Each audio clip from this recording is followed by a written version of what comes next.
దేశవ్యాప్తంగా బ్యాంకు ఉద్యోగులు సమ్మె చేస్తున్నారండి. ఆ సమ్మె మెయిన్ కాన్సెప్ట్ ఏంటంటే పని దినాలు కుదించాలని చెప్పేసి ఇప్పుడు వాళ్ళు ప్రస్తుతం 6 రోజులు పని చేస్తున్నారు. 5 రోజులకు పని కుదించాలని చెప్పి సమ్మె చేస్తున్నారండి.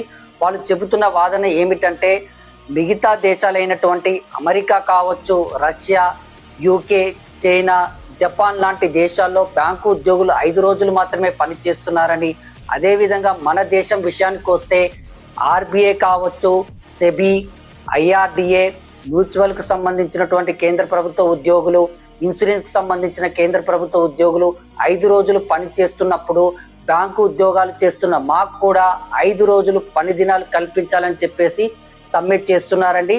జనరల్ గా బ్యాంకు ఉద్యోగులకు 2వ శనివారం, 4వ శనివారం సెలవు ఉంటుందండి. 1వ శనివారం, 3వ శనివారం, 5వ శనివారం వర్కింగ్ డే అండి.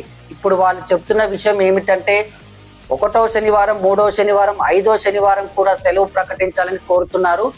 కానీ ప్రభుత్వ వాదన ఏమిటంటే గ్రామీణ ప్రాంతంలో బ్యాంకు వల్ల చాలా పనులు జరుగుతాయని, పని దినాలు తగ్గించడం వల్ల వాళ్ళకు నష్టం జరిగే అవకాశం ఉంటుందని ప్రభుత్వ వాదన.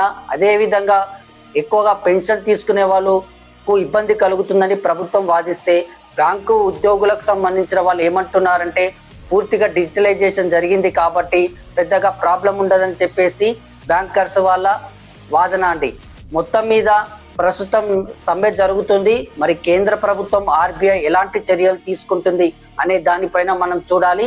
ఇది బ్యాంకర్స్ పైన, వాళ్ళ యొక్క సమ్మె పైన నా యొక్క విశ్లేషణ.